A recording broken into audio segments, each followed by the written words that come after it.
This is OwlUp, where learning happens in minutes, not hours. For a deeper journey, explore all our courses at owlup.co.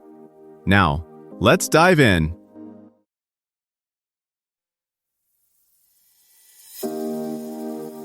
Welcome back to Chapter 3 of Beyond Burnout, Transform Your Work and Life.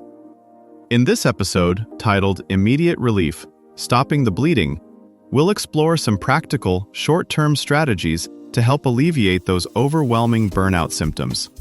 So, if you're ready to find ways to feel a little lighter and more energized, let's dive in.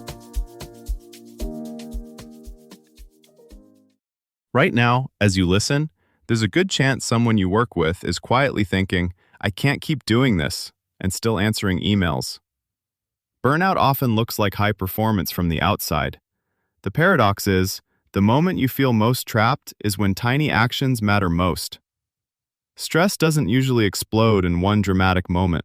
It seeps in, like a sink where the tap is barely open but the drain is half clogged. At first, you just move a little faster. Then, your sleep slips, your patience thins, and suddenly, the smallest request feels like one more brick on an already unstable stack. This is the point where many people assume the only solution is a sabbatical, a new job, or a total life overhaul. But there's a missing step: immediate relief. Not fixing everything, just stopping the current leak in your system so you can think straight again. Research is clear that very short, very specific interventions can calm your physiology within hours to days. In this episode, we'll focus on that narrow window, what you can do in the next 24 to 72 hours to slow the damage and reclaim a sliver of control. Research on people in crisis shows something counterintuitive. When we're most overloaded, we underestimate how much small adjustments can help. Not in a do some self-care and you'll be fine way, but in measurable shifts, like lower heart rate, clearer thinking, and fewer impulsive decisions we regret later. Controlled breathing, micro breaks, and short hits of real support function less like luxuries and more like emergency tools. Think of them as flipping individual switches in a dark room. One switch doesn't light everything, but a few in the right places let you finally see where you're standing. Here's the tricky part. When you're at your limit, the things that would help most are usually the first to go. Sleep gets rated for just one more task. Boundaries blur because it feels easier to say yes than to argue. Social contact shrinks to transactional updates. None of that is a personal failing, it's what a depleted nervous system does to survive the day in front of it. So instead of asking, "How do I feel better?" a more useful question in this phase is, "What's currently pouring gasoline on the fire, and how do I turn that tap down just a little?" In the research, 3 levers stand out for rapid relief: boundaries, sleep, and brief nature contact. They don't fix the job, but they quickly change the background noise your brain is fighting. Fast boundary setting at this stage isn't about announcing a grand new philosophy of work. It's much more tactical, delaying instead of refusing, narrowing instead of negotiating everything. "I can't do that today, but I can get you a draft by Thursday," is a pressure valve. Each small delay reclaims a fragment of your attention from constant urgency. Sleep restoration is similar. You don't need a perfect routine. You need 1 or 2 moves that give your system a chance to downshift. That might look like a strict no work after time for 48 hours, or a non-negotiable wind-down ritual that tells your body, "We're done for today," even if your mind disagrees. The goal is not 8 ideal hours, it's 1 notch better than last night, repeated. Then there's environment.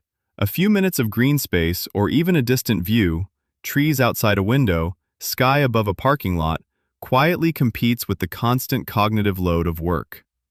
Studies suggest this kind of exposure nudges attention and mood in the right direction far faster than most people expect.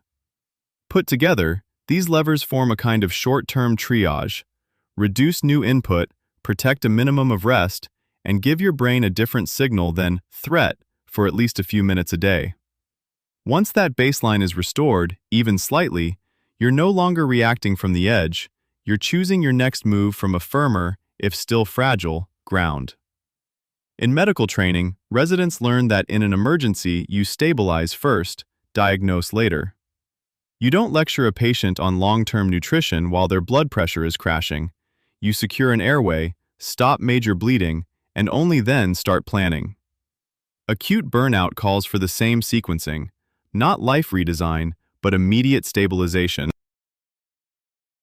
For example, a product manager heading into a brutal launch week might quietly block 2 15-minute no-meeting slots each day and treat them as untouchable. Those micro-pockets become islands where they can breathe, step outside, or simply not decide anything for a moment. Another leader, noticing they snap at small requests after 8 p.m., might run a 3-night trial of a hard stop at 7:30, no exceptions, and protect it as if it were a client call. None of these moves fix workload, culture, or role clarity. They function more like a first round of antibiotics, enough to reduce the immediate infection so deeper repair becomes thinkable again. As sensors and apps start flagging overload before you notice it, workplaces will face a choice.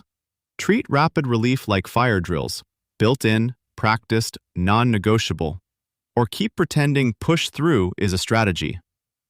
We may see quiet rooms become as normal as conference rooms, or contract clauses that protect off hours the way we protect vacation. The open question: will these tools serve people or quietly push them to tolerate even higher pressure?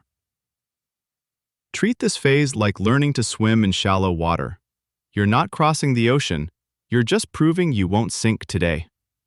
As you notice which tiny moves steady you fastest, you're quietly building a personal, rapid relief kit.